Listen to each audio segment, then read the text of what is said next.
Hello friend, welcome to my YouTube channel. आज का video ये है जॉन लॉक का को उदारवाद की आत्मा क्यों कहा जाता था। उदारवाद की आत्मा जॉन लॉक उदारवाद के समर्थकों में निसंदेह सबसे अधिक महत्वपूर्ण है।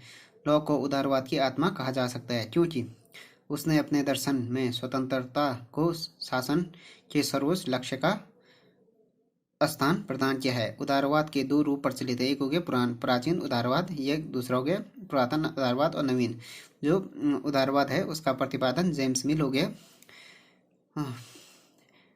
जेफरसन और थॉमस पेन के द्वारा किया गया।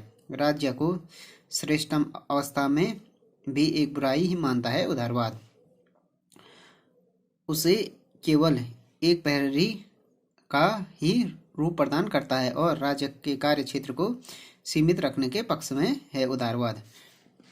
लेकिन जॉन लॉक उदारता की नवीन धारा का प्रतिनिधित्व करता है और शासन को स्वतंत्रता की प्राप्ति का एक अत्यंत महत्वपूर्ण और आवश्यक साधन मानता है।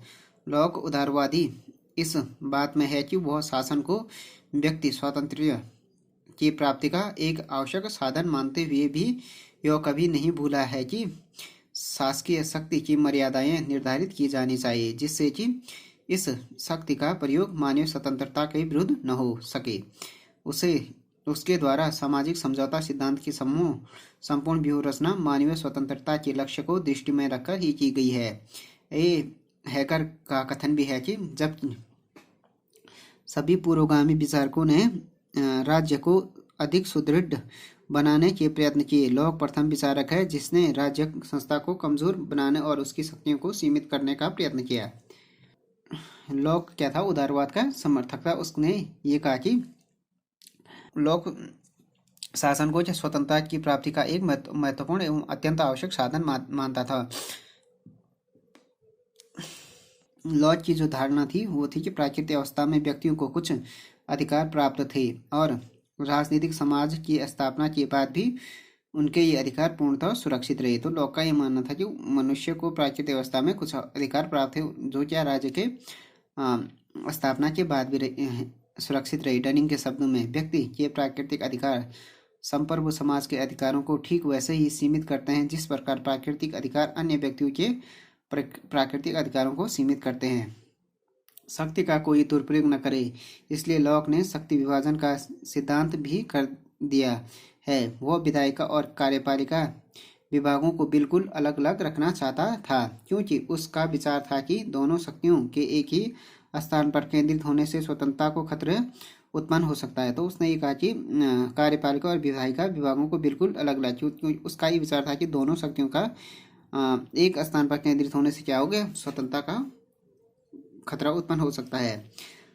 राजनीतिक उदारवाद को उसकी एक बहुत बड़ी देन है धार्मिक सहिष्णुता का सिद्धांत।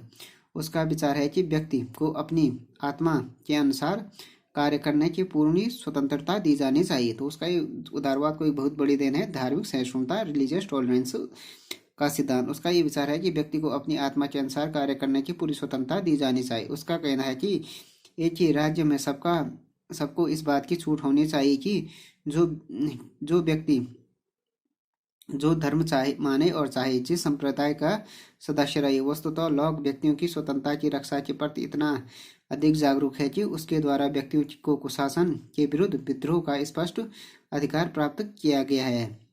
मानवीय स्वतंत्रता के एक रक्षक को उदारवाद की आत्मा का नाम ठीक ही दिया गया है। तो लॉक क्या था कि व्यक्तियों की स्वतंत्रता के प्रति इतना जागरूक था, इतना अवेयर था कि उसने ये कहा कि अगर व्यक्तियों के कुशासन का विद्रोह व्यक्तियों को क्या है कुशासन के विरुद्ध क्या है विद्रोह का स्पष्ट अधिकार प्रदान किया है इसने। इसलिए जॉन लॉक को उदारवाद की आत्मा कहा जाता है। तो फ्रेंड्स, ये वीडियो गया जॉन लॉक उदारवाद की आत्मा के बारे में, उदारवाद की आत्मा क्यों कहते हैं उसके बारे में। Thanks for watching this video. If you like this video please subscribe my channel and like share and comment on this video.